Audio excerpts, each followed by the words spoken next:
Hello, and a very warm welcome to this webinar, which marks the publication of a new edited collection from the IOE, Transforming Early Childhood Education in England Towards a Democratic Education. My name is Sue Rogers, Interim Director of the IOE, but I also have a particular interest in early years education, so I'm especially pleased to be chairing this event. The book builds on the Institute's long-standing and distinguished work in early childhood education and care, stemming back to the work of Susan Isaacs in the 1930s. It's edited by Professor Claire Cameron and Emeritus Professor Peter Moss of the IOE's Thomas Coram Research Unit, part of the Social Research Institute, a department of the IOE. It brings together 18 academics at or associated with the IOE to put forward a bold manifesto for change. You'll have seen the link to the book in the event information. I'm really pleased it's free to read online as an open access publication to ensure wide reach and engagement across national, international communities. Today, the editors will share some of the main conclusions and recommendations. That will be followed by inputs from the authors of 2 chapters, Diana Sousa and Carmen Dalli, to illustrate overarching themes from the book, the case for democratic education and workforce transformation. Being on a very different time zone over in New Zealand, Carmen has kindly provided her comments via a recording.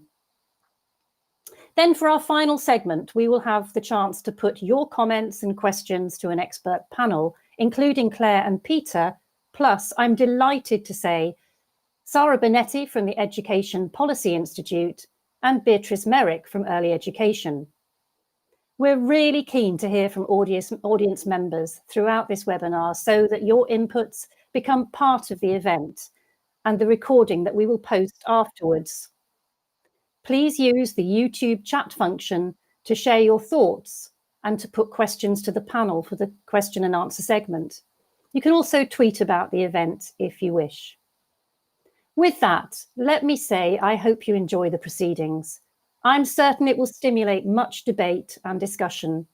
And so I'll hand over to Claire and Peter to talk us through their manifesto for early years reform. Claire.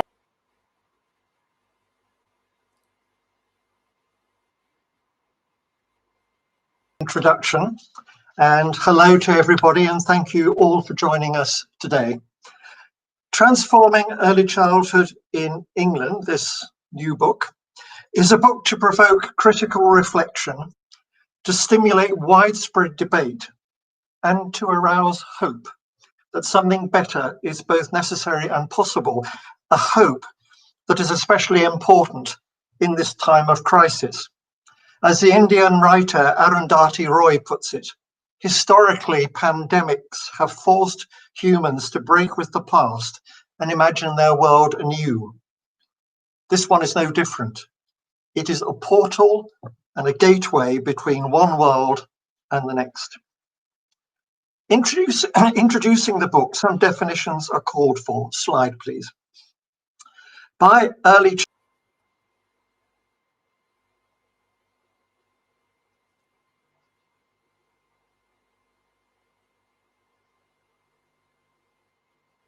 That's the wrong slides.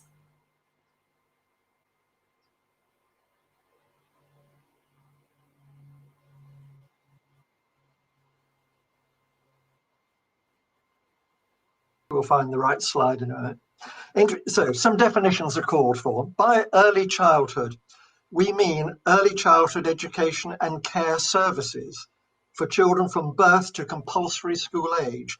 Though what that age should be is a question we'll return to. And we include childminders, preschools, nurseries, nursery schools, nursery and reception classes, and children's centres. But we also cover other policy areas that have a major bearing on young children and their families, including income support, health, housing and parenting leave.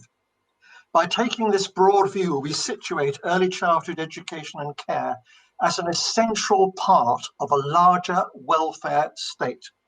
But as we write, today that welfare state has become threadbare, failing to prevent the lives of many young children and families from being blighted by poverty, insecurity, poor housing, and homelessness.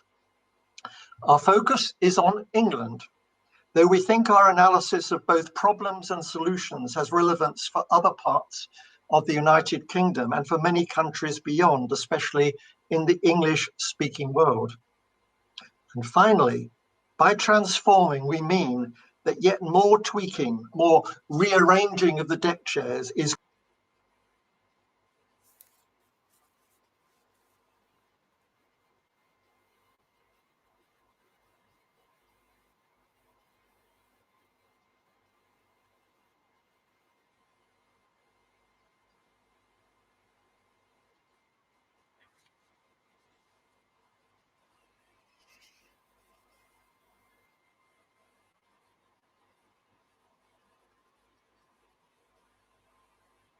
in 1997 as a missed opportunity. Those prior decades of neglect meant that by 1997, early childhood education and care services had accumulated many deep-seated problems. But governments both then and since have failed to tackle these problems, preferring to put sticking plasters on a deeply flawed system rather than conduct a thorough diagnosis and an effective course of treatment. Indeed, in many respects, government action since 1997 has made matters worse rather than better. So, the core message of our book is this. Slide, please.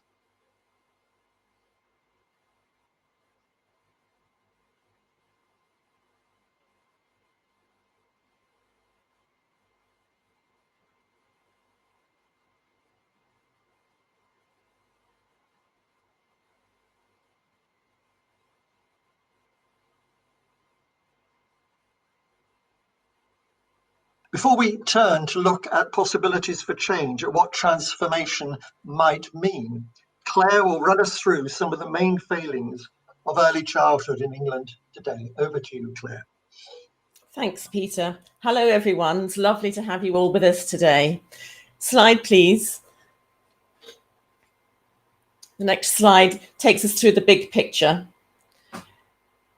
Do we have the next slide? Yes. So the public spend on early childhood education and care today is about 0.6% of GDP versus 1.6% in Sweden and 0.9% in New Zealand. That's a rather staggering contrast. And we've picked these two countries not only because they do early childhood education quite well, and because we include examples from these two countries in our book. And indeed, later on, we'll hear from New Zealand case. Access, we have 93% of our 3 and 4-year-olds accessing some form of early childhood care today, and 40% of our under 3s. But we should stress that it's only free in term time and for a set number of hours for 3 and 4-year-olds. So there are funded access. There's 69% of, an estimate of 69% of eligible 2-year-olds get some kind of early childhood education. So that means 30% don't. And fees to parents are very high in England. It's £124 a week for 25 hours for a 2-year-old versus £130 a month for the more affluent families in Sweden. That's a staggering difference.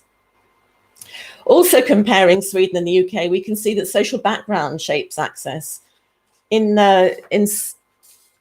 Sweden, while 51% of children under 3 attend, the rate in the UK was 28.5%. Among low-income groups, 42% in Sweden attended compared to 17% in the UK. And so the difference is much less among the more affluent, 50% in Sweden and 42% in the UK. So next slide. In 1997, early childhood education became a policy priority, as Peter said. Spending went up considerably.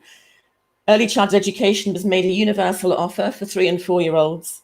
The private sector was encouraged to provide childcare, and multi-agency children's centres were inaugurated. And these Sure Start centres were aimed at narrowing the attainment gap between children living in poverty and others.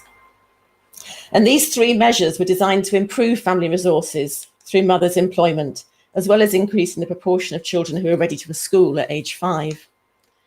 But the great fault line in early childhood education was and is childcare on the one hand and education on the other.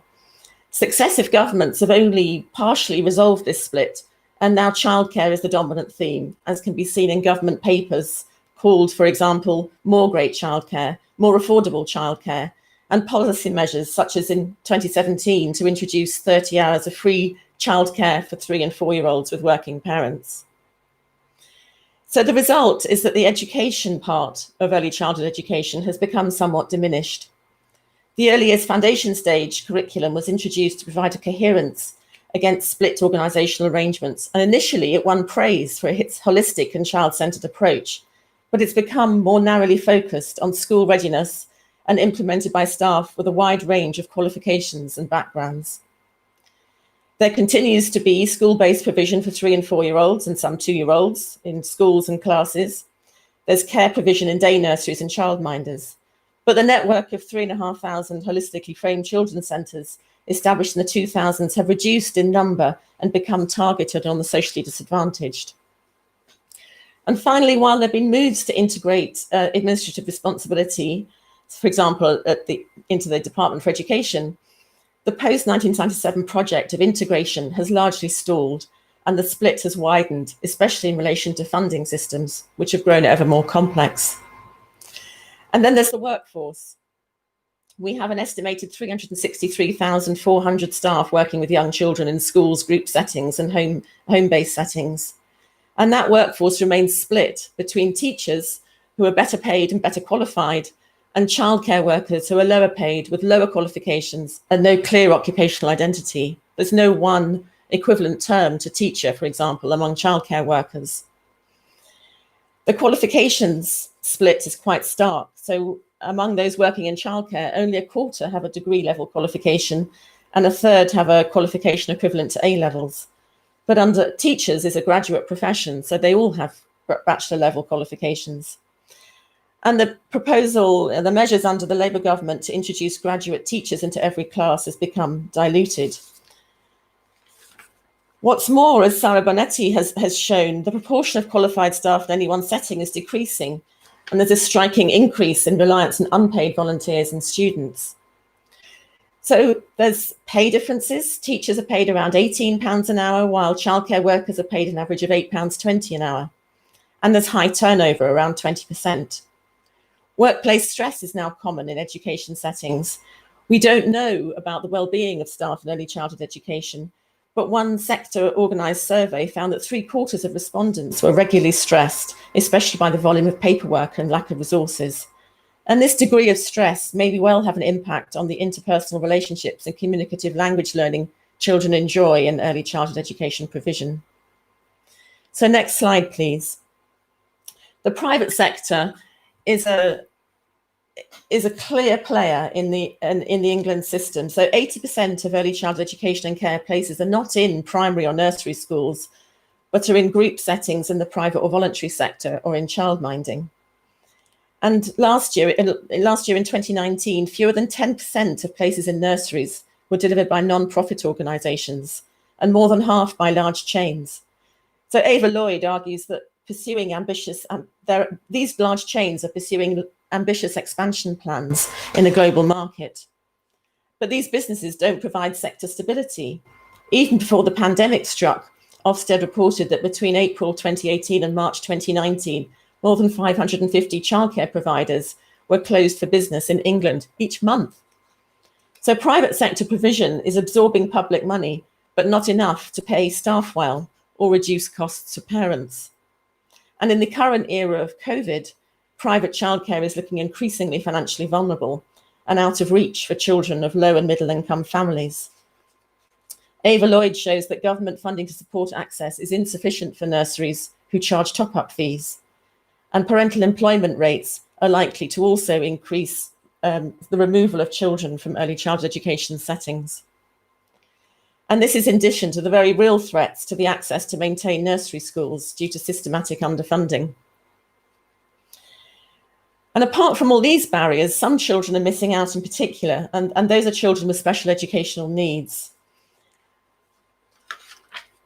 So the private sector provision is reporting cutting back on staff training, pay, resources and food for children in an attempt to address the funding gap between government support and the fees charged to parents. This is also in the context of the role of local authorities having been weakened. So collaboration and innovation across centres is reduced or non-existent since they operate in a competitive market.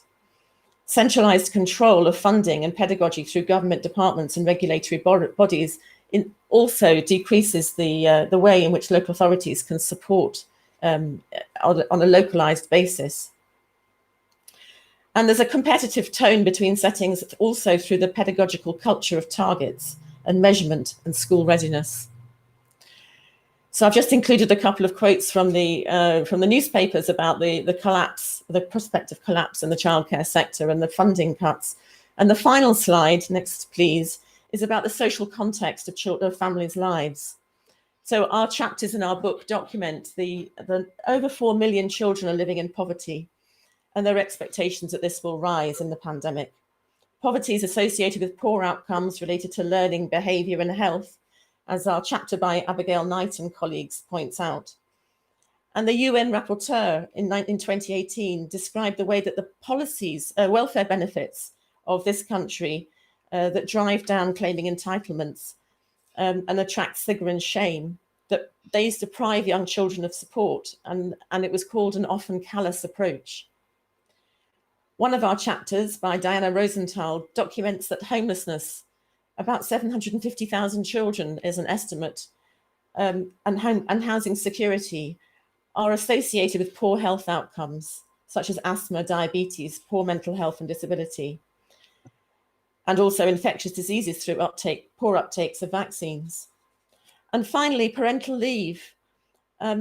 Compared to the best policies in the world, those in England pay mothers and fathers at a low rate and for insufficient periods of time to allow realistic and sustained family leave. So this is a very gloomy picture, but the book is also about hope. And so in the next part of the presentation, Peter's going to introduce us to a transformed early childhood education and care system. Thank you very much, Claire. I think it's very important to stress that our critique, and it's a strong critique, is of the system and not of the people who are doing their best under difficult circumstances and working in services. We are focused on a bad system, not on the people who are working in it. The core message of the book is that transformation of early childhood in England is both necessary and possible.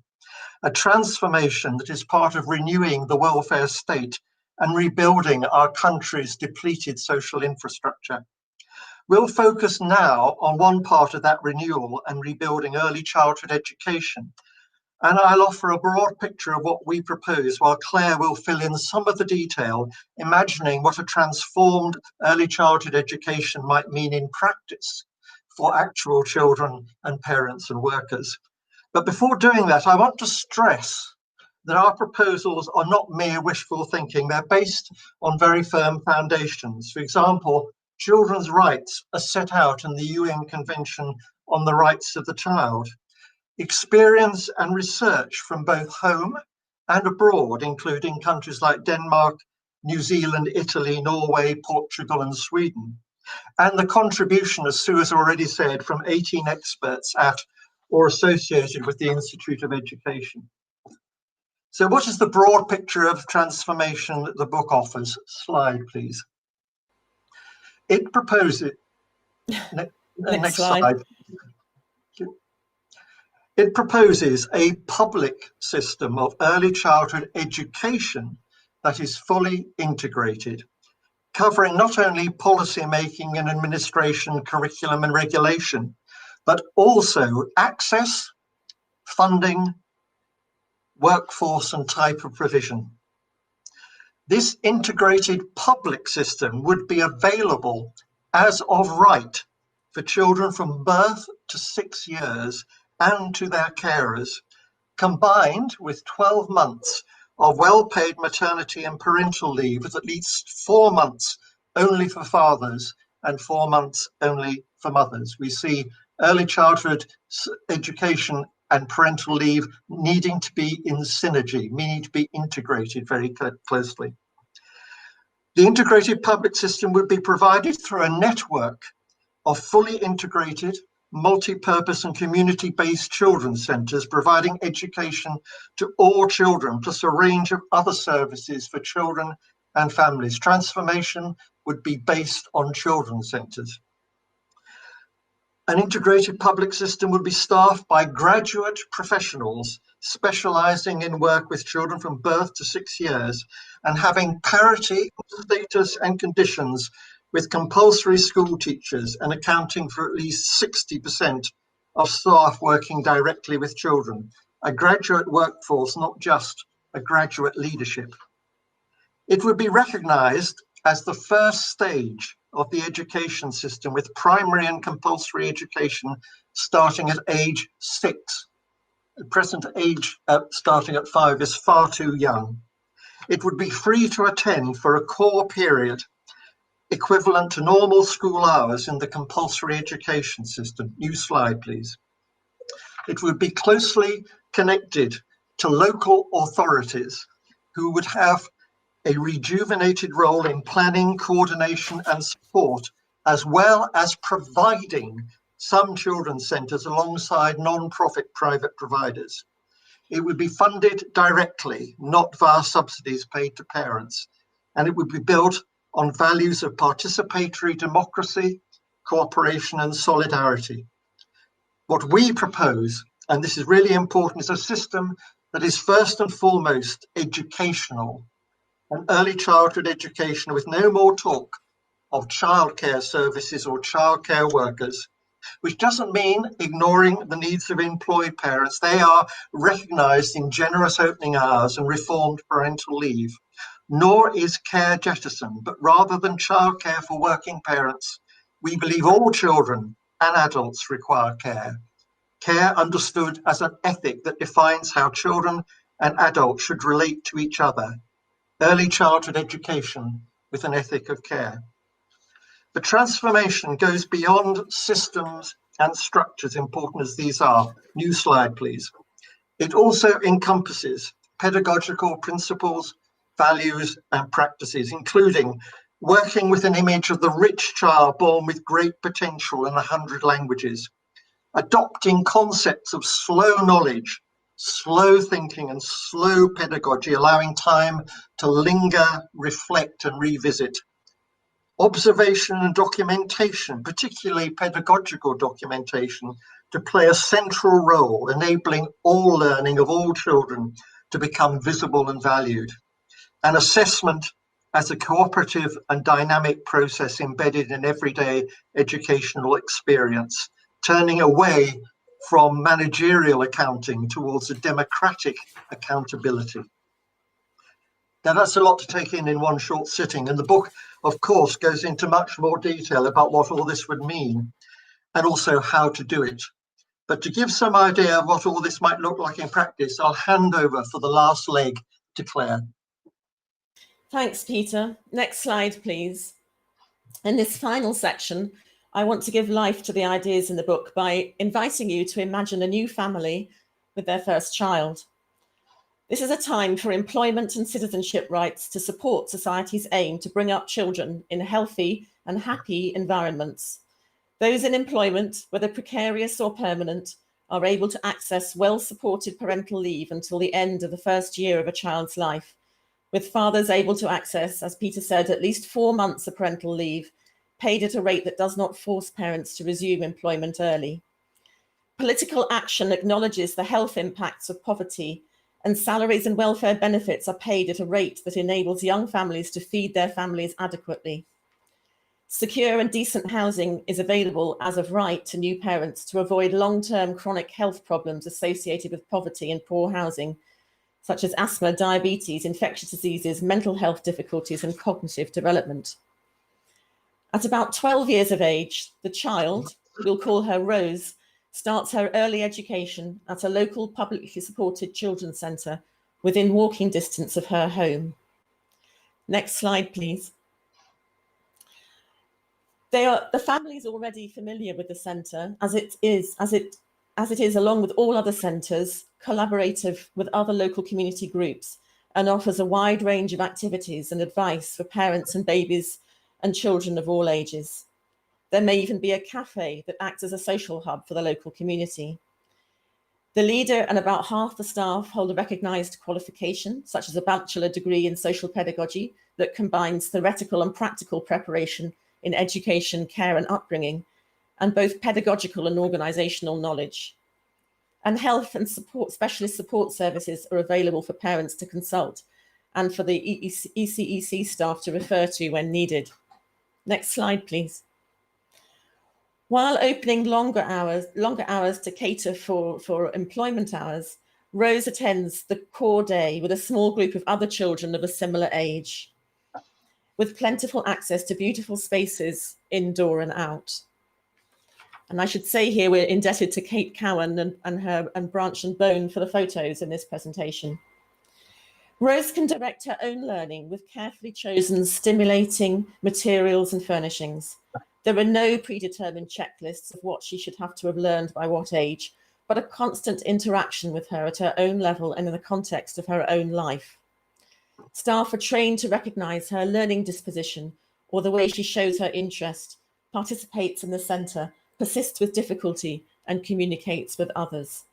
They follow a culturally relevant and broad curricula, such as the Te Whāriki in New Zealand. Rose is seen as a whole child, a whole person, and a child rich in possibilities.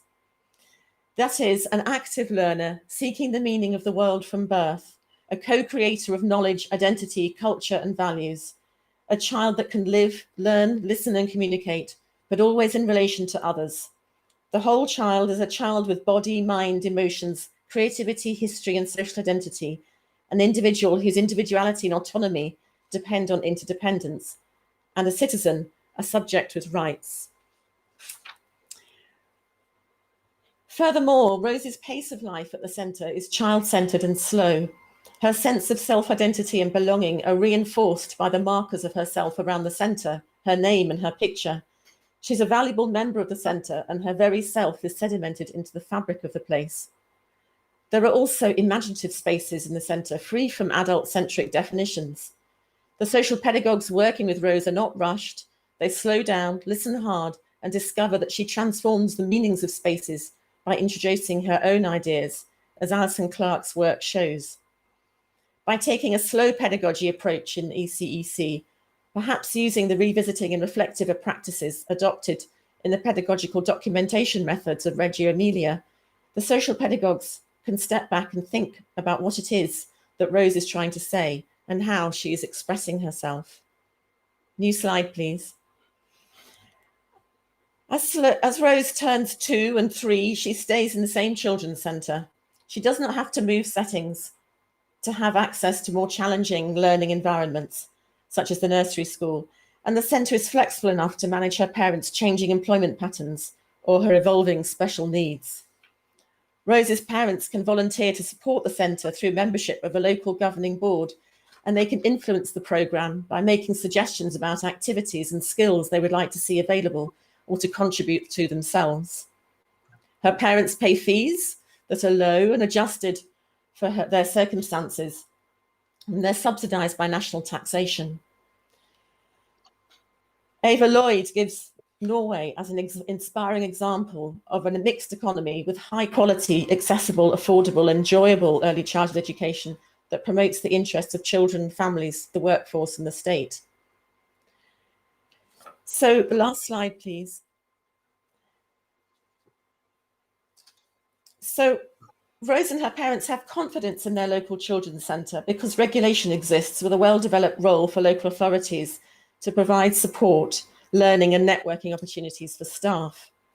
A team of locally knowledgeable experts plan the services that are needed over time, collaborate across centres, harness specialist expertise, innovate pedagogies, offer therapeutic supervision, evaluate what's on offer, provide some services themselves, and promote cooperatives with other forms of collaborative democratic organisation. Staff are paid well enough, more than the minimum wage, more in line with teacher salaries. And as Rose nears the age of 6, she transfers to the local primary school and begins her formal school experience. Schools and children's centres are collaborative partners, important players in their local communities, and seen as a public good. Next slide.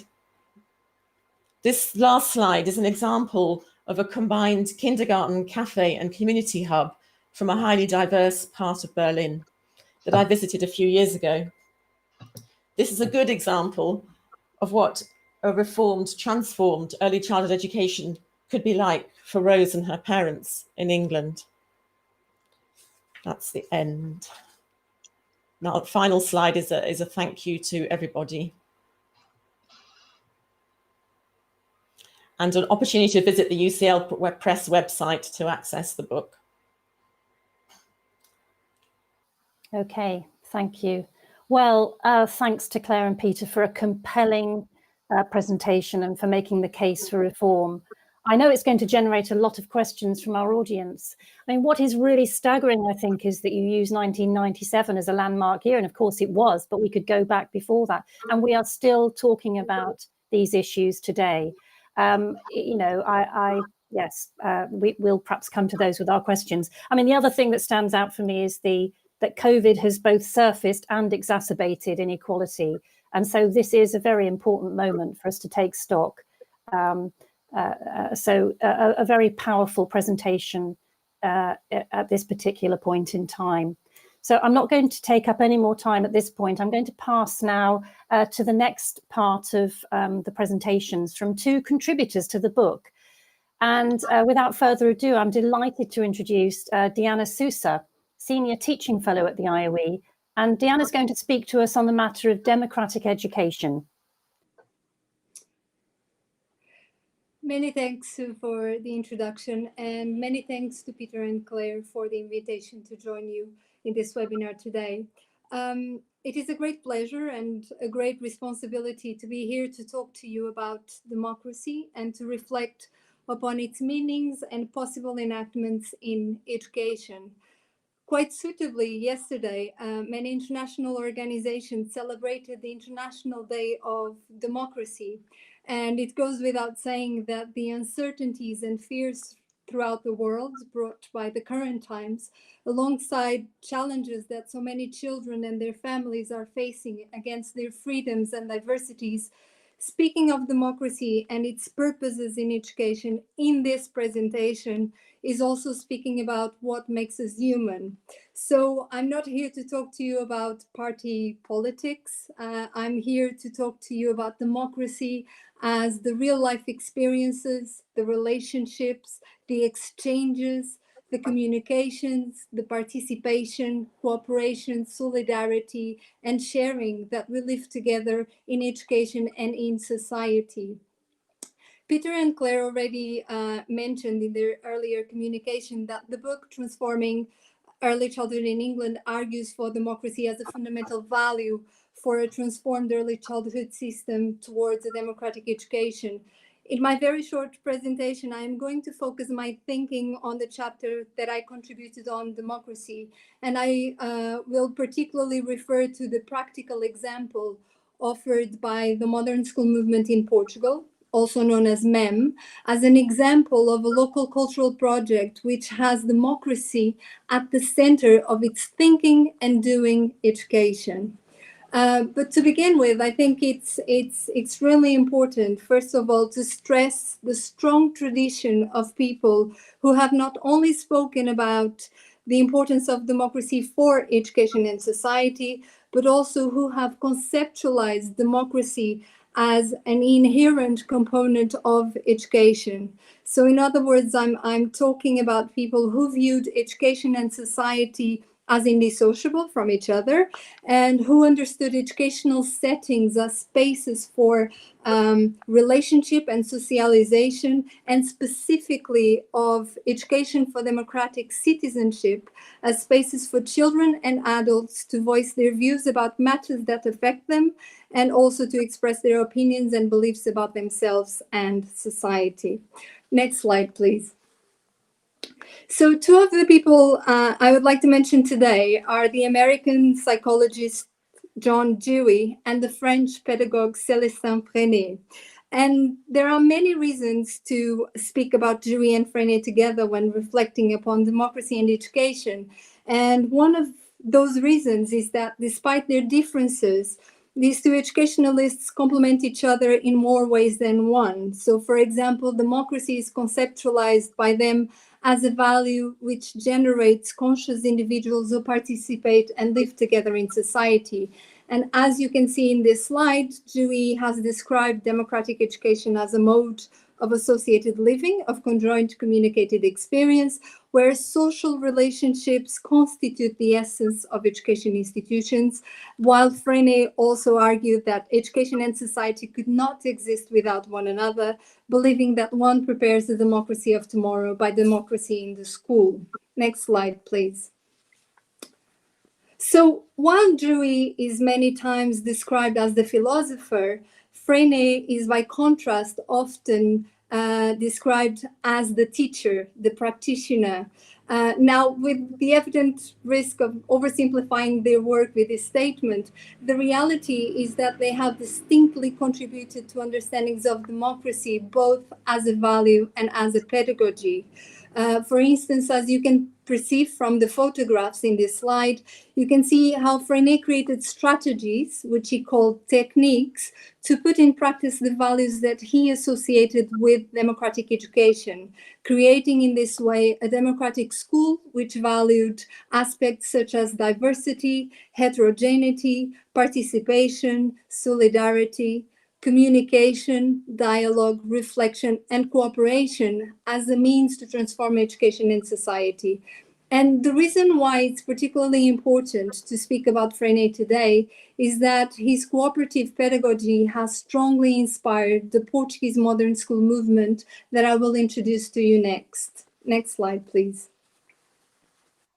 So the modern school movement in Portugal, MEM, as it's known, is a pedagogical association of teachers and other educational professionals, which emerged in the mid-1960s during a dictatorship. So because of that, MEM was only legally established in the mid-1970s following the reinstatement of democracy with the democratic revolution in Portugal in 1974.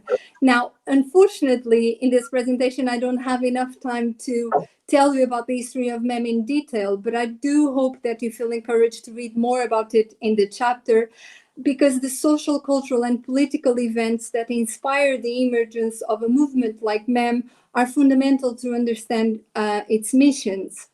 I can, however, give you a strong indication of what MEM is about by telling you that this movement follows core principles such as cooperation, solidarity, social, cultural integration, and initiation to democratic practices. And what I mean by this is that in MEM, children and adults have the right and the responsibility to actively participate in the construction of an inclusive and democratic school culture. Now, this obviously takes many different forms, some of which I will refer to you as the presentation progresses. Next slide, please. So what am I talking about? What is MEM in reality? So MEM is a democratic cooperative school culture that is materialized and humanized within the participatory co-construction of knowledge, which results from the relationships and interactions between children, adults, and the community. In other words, MEM is a pedagogical movement which supports teacher education and pedagogical practice in different sectors of education, from early childhood to higher education. And it's important here to highlight that in MEM, education is defined in broad terms. So education is defined as a shared journey towards an active democratic citizenship where everyone teaches and everyone learns. Next slide, please. So just to explain MEM's relevance, its relevance emerges from the fact that first, this is a national movement. So it is organized in regional centers. It's spread across most of the country, and it currently has a membership of more than 2,000 professionals. It is also a transsectoral and intergenerational movement. In other words, it's a movement that is committed to the integration of democratic values in the life of school across different educational sectors, again, from early childhood to higher education. It is officially recognized by the government as a national institution that contributes to public education. So it has been defined, for example, as a collective of public utility and as an honorary member of the Order of Public Instruction, which is related to state education. And it is also, and very importantly, strategically organized into processes of permanent dialogic action. And what I mean by this is that MEM involves people in processes of constant reflection within the context of interaction between the cooperative education of teachers and their pedagogical practice. So teachers and other educational professionals are offered with formal and informal situations for learning, reflecting and creating pedagogical tools. So in practice, educational professionals from all sectors of education organize regular meetings and encounters, both at regional and national levels, to engage in activities which contribute to the continuous professional development. So these encounters serve the purpose of learning and reflecting upon pedagogical practice, discussing new methodologies, analyzing and sharing experiences, and exchanging knowledges. And finally, MEM is a living pedagogy. It's a pedagogy that fosters the democratic character and the social moral development of children and adults by ensuring that they all fully participate in the conjoint cooperative management of the curriculum. So this means that children, students in general, have the responsibility to work collaboratively with their teachers in the planning of curricular activities, to engage in research, participate in projects, and contribute to the evaluation of their own work. Final slide, please. So finally, to end my brief presentation, I hope that as an organic and dynamic democratic project, which is constantly evolving and changing, you can see in MEM the potential for democratic alternatives in education. Although MEM has emerged from specific social, cultural, historical, and political conditions, it shows that we can think about education as a democratic project which is focused in the construction of the future. Many thanks. Thank you so much, Diana, for another really powerful presentation. And concepts like community and participation, I think, are developing as themes throughout today. And I'm sure we'll come back to that in the questions. But at this point, I'm going to move over now and introduce our speaker from New Zealand, Carmen Dalli, who is going to talk to us about the early years workforce, a recorded contribution. Carmen is Professor of Early Childhood Education at Victoria, University of Wellington. Can we move on to Carmen's presentation now? Thank you. Good afternoon, everyone. Thanks to Peter and Claire for inviting me to join you at this watershed moment in early childhood policy in England, as elsewhere.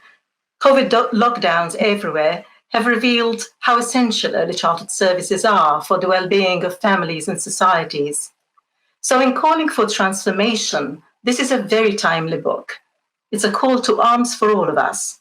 And most importantly, it calls on policymakers to commit to change and to safeguard the changes so that they are not easy to unravel. Just a bit of background about New Zealand.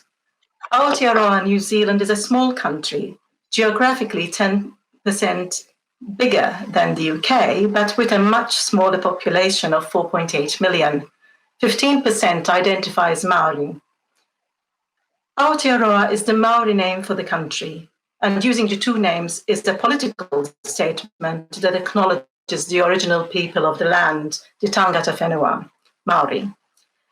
In terms of early childhood context, it's a very diverse sector. We've got over 20 different types of early childhood services, varying by philosophy, governance, structure, ownership, hours of opening, and so on.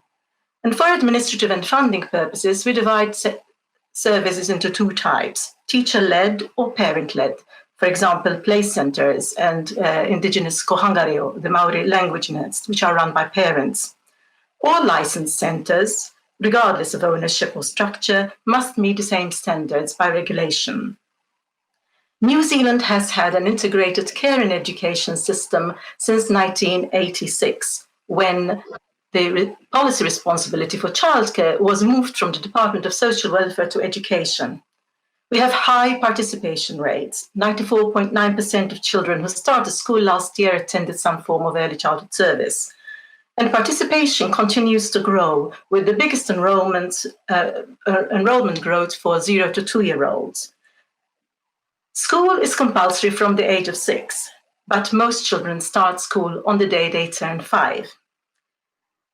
Creating a graduate early childhood teacher workforce has been central to the major reforms in the early childhood system in New Zealand over the last 30 years. Virtually all teacher-led services have 80% of their staff who are qualified teachers. Across the total early childhood workforce, and that includes parent-led ones, 68% are qualified teachers. Unqualified staff work alongside qualified, but are paid at a lower rate. In some centres, and that's mainly kindergartens, early childhood teachers have pay parity with primary school teachers. The role of the early childhood teacher is a holistic role. Early childhood teacher education prepares students to work with children aged 0 to 5 years, irrespective of the part of the early childhood sector they work in. Teacher education programs position education and care as inseparable and as happening in partnership with parents. There have been two key turning points in early childhood policy leading to the integration and creation of a graduate early childhood workforce. One was the introduction in 1987 of a 3-year integrated diploma-level training for work in childcare and kindergarten. And the second turning point was a 10-year strategic plan in 2002. So I'll step through these turning points and then touch briefly on current issues. Introducing an integrated 3-year undergraduate diploma of early childhood teaching in colleges of education established a unified benchmark qualification with pathways from different types of training. An implementation committee within each teacher's college with sector representation ensured a core curriculum across all programs. When teachers' colleges merged with University Department of Education in the 90s, the diplomas were upgraded to bachelor degrees. And it was at that point that early childhood teaching in New Zealand turned into a graduate profession. For the last 15 years, we've also had graduate diplomas of teaching. So that's 1 year of early childhood teacher education on top of any undergraduate degree. The majority of early childhood teachers now enter the workforce with a 3-year degree or a 1-year graduate diploma. There were important consequences from integrated training for the professionalization of the early childhood workforce. Firstly, it shifted the terminology away from childcare and preschool to the more inclusive term of early childhood education and care, and we dropped the terms childcare worker in favor of teacher. Staff without a diploma could have their training background and experience evaluated by the New Zealand Qualifications Authority using a points-based system. Tertiary institutions then developed 3 different pathways of study that could be tailored to a student's individual training needs. Additionally, as cohorts of early childhood teachers graduated with a shared history of training and took up positions across the sector, historical divisions between the sectors disappeared. A new sense of unity emerged. And at the same time, it highlighted how very different working conditions were across the sector, and that raised issues of equity, including equity of pay. The second turning point was the release of the first strategic plan in 2002, and that included 2 major workforce goals. Firstly, that by 2012, all adults working in licensed early childhood teacher-led services would have a benchmark qualification of a 3-year diploma or degree. And secondly, that all teachers had to be registered with the Teachers' Council, And that was via a post-qualification induction program in which graduating teachers were mentored by a registered teacher. The implementation plan for the 10-year strategic plan included a range of financial incentives, including staff scholarships, higher funding rates for centres that met target levels of qualified staff, loans and grants for students, and national and international relocation grants. There was also a systematic professional development program to strengthen teachers' ability to work with the early childhood curriculum, Tafariki. So overall, hopes were really high that the policy infrastructure for early childhood was coming into line with that for the compulsory school sector. By 2004, pay parity for kindergarten teachers and primary school teachers began to be implemented. And that was seen to open the door to pay parity for other people working in the sector. So as a result, within 5 years, the number of qualified staff in early childhood teacher-led centres had grown by 16%. And there were striking improvements in pay across the sector. Unfortunately, though, in 2009, we had a new government, and they announced they would no longer pursue the 100% qualified teacher target, and they removed the incentive of the top funding rate for centres with 100% qualified staff. At the same time, the government pursued a policy of increasing child participation, with the result that since 2009, we've seen an ongoing increase in the number of early childhood services, largely in long day types of services, and also an increase in the number of staff employed in early childhood, but also a steady increase in the overall percentage of unqualified staff, with a thinning down of the 80% qualified teachers ban. So while on the face of it, 80% qualified teachers in 96% of teacher-led services looks like we are doing quite well, it's important to note that this is calculated on ratios of under-twos that we want to improve. We are, in fact, significantly short of the expectations of 100% qualified staff by 2012. In April 2018, we had a new Labour-led coalition government, and that set in motion a new 10-year strategic plan. The brief was to strengthen quality and equity and turn back the tide of private provision. The action plan has 5 objectives, which objective 3 focusing on strengthening the workforce. It has 9 actions, with the first being to put the sector back on track to 100% qualified teacher workforce, in effect, righting the wrongs of the last 9 years. The second issue is resolving salary inequities. Award negotiation structures have made pay parity only available to early childhood teachers working in kindergartens. Early childhood teachers with the same qualifications working elsewhere have on average a 24% lower salary. Some have called for a new funding model with salaries for all early childhood teachers paid directly by the Ministry of Education. Related to this, we need a mechanism to ensure public funds are not supporting poor management practices. There's media and research reports showing early childhood teachers under stress from practices including dangerous teacher-child ratios, especially with under 3s. As COVID has unfolded, troubling management behaviours motivated by profit have continued to be reported.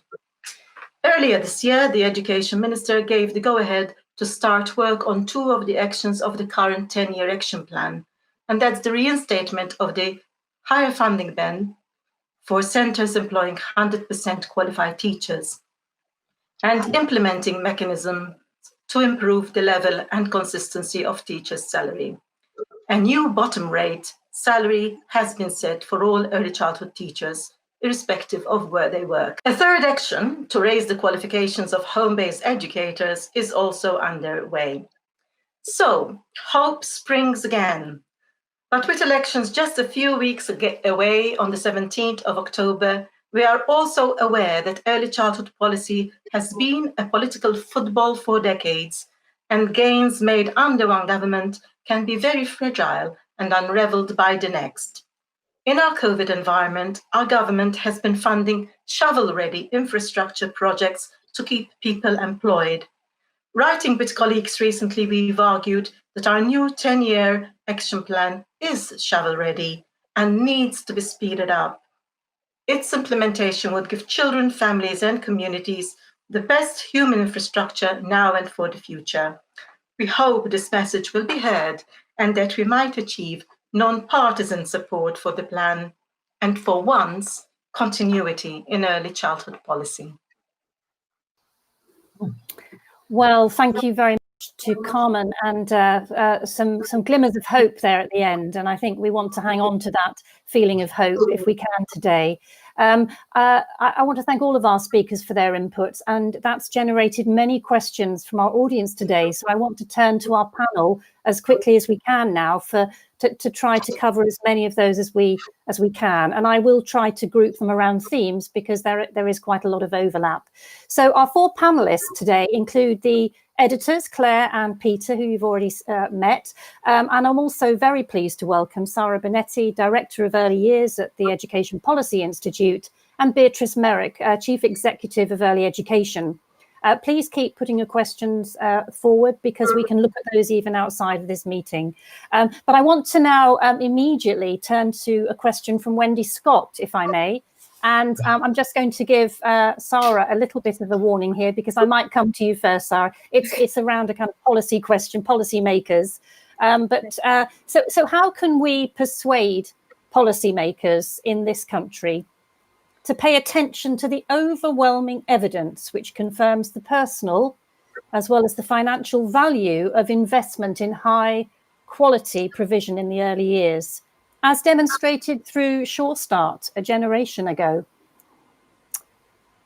Sara, what are your immediate thoughts on that? What can we do? My immediate thought is, as a researcher, I think, of course, this is my biggest frustration point, as I keep reminding policymakers of the same evidence that we are all aware of. I think there is a need, in part, for a reframing, and in part for just keep repeating the message. But also, I think for this message to come more strongly from parents and the younger generation of parents, which should make it a much more hot political issue. And unfortunately, I think that with COVID, we actually took a step backwards, and we're back looking at early years as childcare for all the parents who are at home with young children. But it really, I think a really move forward could be different messengers and make it very clear that this should not be a political, I mean, while education is political, it shouldn't be like a one party versus another. It should be something very much cross-party.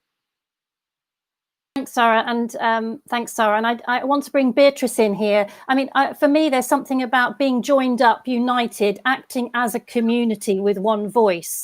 And I wonder, Beatrice, if we could hear from you on this issue about persuading policymakers. Absolutely, and I think the acting with one voice is challenging in a divided sector, and I think government is often good at making the best of that in a divide and rule approach. But I think if we do come together and if we do present a united front around, and I think COVID actually has made a lot of private and voluntary sector providers feel that they are providing a public service but not being treated as a public service. And so I think there is a sort of momentum for change that perhaps we need to seize, and perhaps we also need to stress that to parents as well who have been losing this service and perhaps would rather see it as a public service than as a fragmented, marketized one. So perhaps those are the things that we need to seize right now. To hear that. I mean, I think we the idea of community and joined upness is something that was characteristic, I believe, in New Zealand many years ago in getting their curriculum model and getting the kind of diverse voices represented. So maybe there's something we can learn from that, and we're not quite getting right here. So thanks for that. Now I want to move on to Polly Crowther's question here. And I think this is probably for Claire and Peter in the first instance. And Polly asks, what practical steps can ordinary people, parents and practitioners? Now, Polly, I know what you mean by ordinary, But there's nothing ordinary about a parent or a practitioner, let me tell you that right now. But how can we make the book's proposals a reality? So Claire or Peter, would you like to start with that? Peter? Well, yes. I think at one level, there's a very basic need to have these issues being discussed. What do we want for our children? And what are the possibilities that exist? And what do we think of the system that we have at present? I mean, at present, I think there's been a sense that there is no alternative, that we've got what we've got and we can't do much about it. But that's clearly not the case, as our book shows very strongly that there are alternatives and they're perfectly feasible. You can't do them tomorrow, but like anything over a period of 10 or 15 years, you could build a quite different system. But I think the starting point has to be people actually themselves beginning to change their expectations and their hopes for the future, rather than believe that all they can possibly do is to tweak the present unsatisfactory system. So to repeat myself, I would just say a starting point is to have discussions opening up at all sorts of levels, from a school right through to a local authority or whatever, under the heading, what do we want for our children? Thank you, Peter. Claire, would you like to add anything to that response? Only to say that, yes, I think it has to be bottom up. It is a political field. Our politicians are there to represent us. And we can start at neighbourhood and local levels.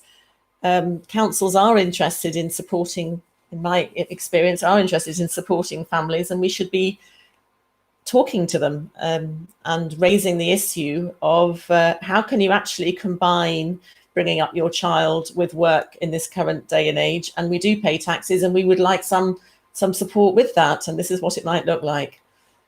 And finally, to Diana, who also wrote about democracy. I mean, in terms of how we can put this into sort of practical realities, have you got any suggestions for Polly? I think they're not very dissimilar from some of the things that we've discussed here now. The aspect of community and actually having a joint wish to make something happen is the first thing, I would say. For example, the example I gave from the modern school movement started with 6 teachers joining to develop their learning and their thinking together. And today there's more than 2,000 people actually joining together with the same objective. So having a common objective and actually believing that democracy is possible and thinking about what does that mean for the specific context and spaces in which we work, I would say are the first things to think about. Very much. Hopefully, Polly, that's given you some food for thought, but we probably do need to keep talking about this as a community of early childhood educators and parents. So I'm going to move us on now to a topic that's come up in several different ways in different questions, and it's really around children's centres. And we've heard already about Sure Start and children's centres as being hubs within the community. The question is also linked to local authorities, and maybe we need to do much more at the local level. And I think that's been quite a strong point. So a question from Mona Sakir. Can we say more on the idea of local authorities providing children's centres through non-profit providers? And who would these providers be? Beatrice, can I put you on the spot for this one? Sure.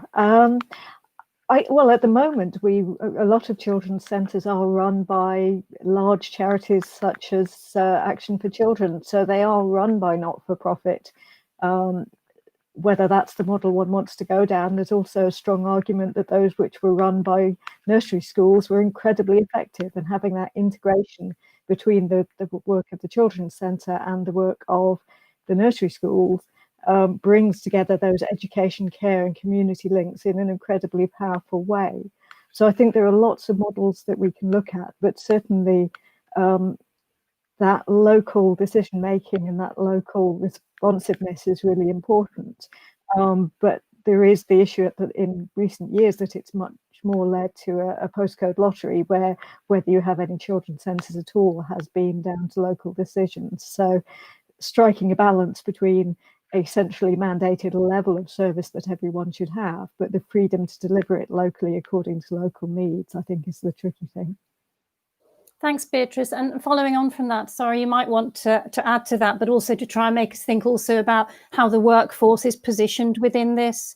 If we were to move to a much more community-based children's centres, your work on the professional learning and so on, and workforce development, you know, what insights could you share with us in relation to? Well, I mean, I'm a big supporter of things happening at local authority level. Unfortunately, England has followed quite a backward path compared to other countries, whereby they've taken away control and funding from local authorities. So I would be all for going back to local authority, providing that the resources are also put back. And nothing against a national oversight, because I think one of the criticism that came to Sure Start and children's centers was that there was too much variety in how things were done. So, but there can be a different model about national level framework and actual local implementation. And plugging in about the workforce, I've had many conversations with local authorities, and it is clear that they are in the best position to know who their workforce is, above all when it comes to children's centers and health and education and family services integrated. That is really only a local reality. So that's where you can really understand what your needs are in terms of professional development. You're not gonna move cross country to do a CPD training. So really having the local authorities being able to not control, but to have the information and link up providers would be very helpful. Peter or Claire, do you want to comment on this, the kind of children's centre? I know a lot of work you've done looking at this as a model. Anything to add on that?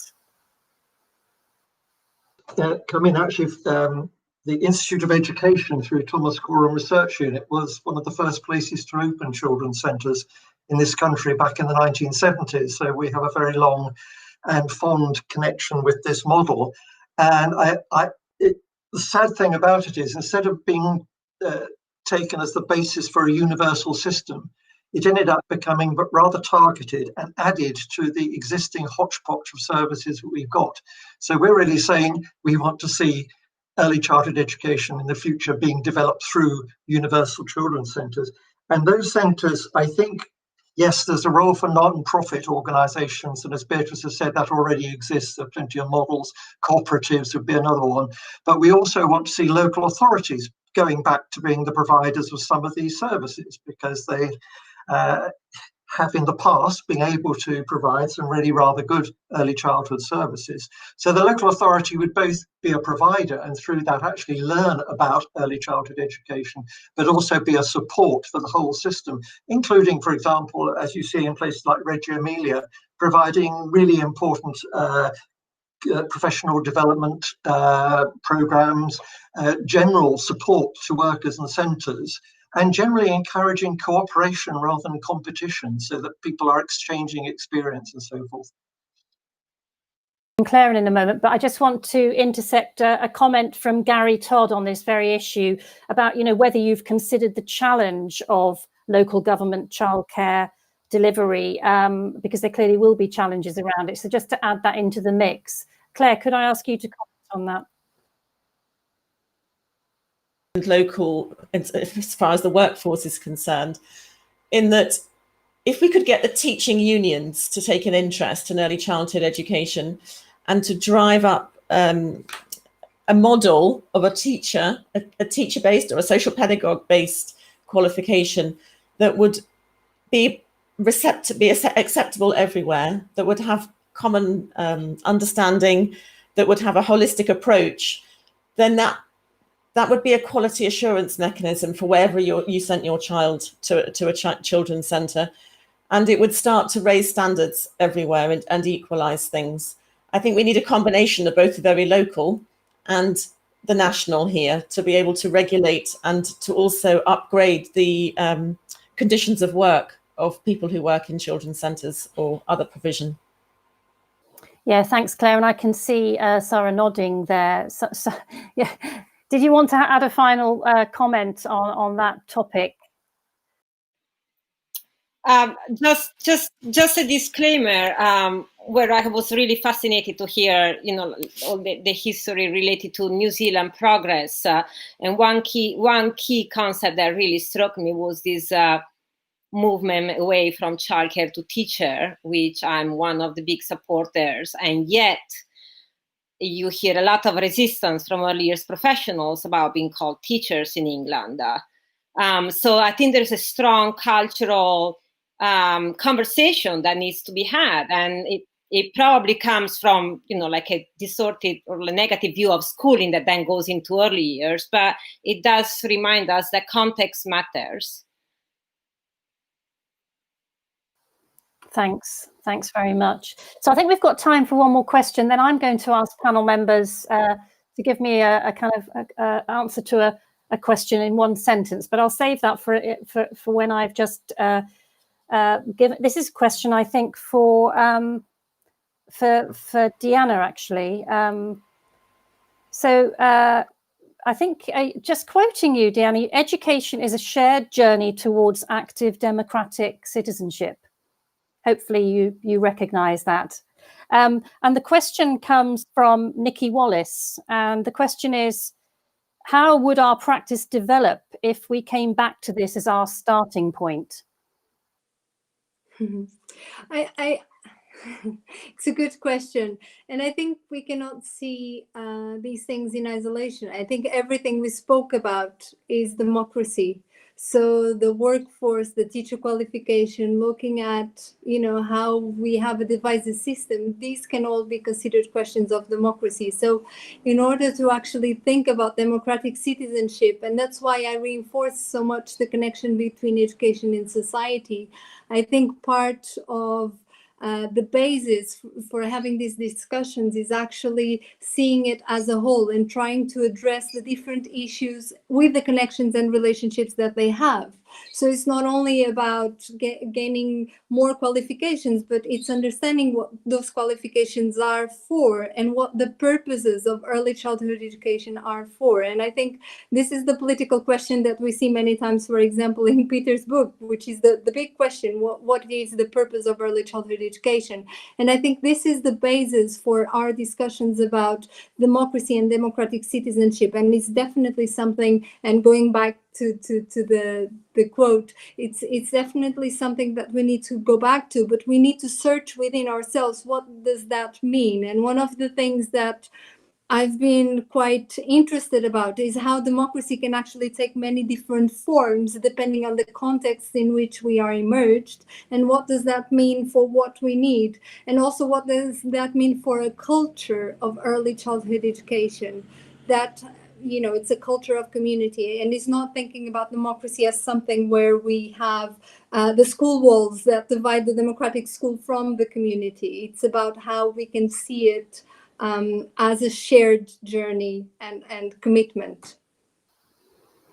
Thank you very much. And we are coming towards the end of our time, but I just want to throw a question out to all the panel members, and I'll go along one by one just to get a sentence from you. And I guess the question is this, going back to Polly's question about how can we realize this in practice, and it must make a difference, so what would be your one message to policymakers who might be on the call? I don't know, but if they are, I'll give you a few seconds to think about that. I mean, for me, it is very much about, we need joined up thinking. We need to work together as a community. And I think we've been wanting that, certainly for the 30 years that I've been working in early childhood education. And I would love to see some real progress on this. We have made some progress. There is hope, but maybe we can do more. And this is going to start that conversation again and go into all of our networks. And hopefully we will connect as we leave this meeting. So I wonder is anyone ready to give their response?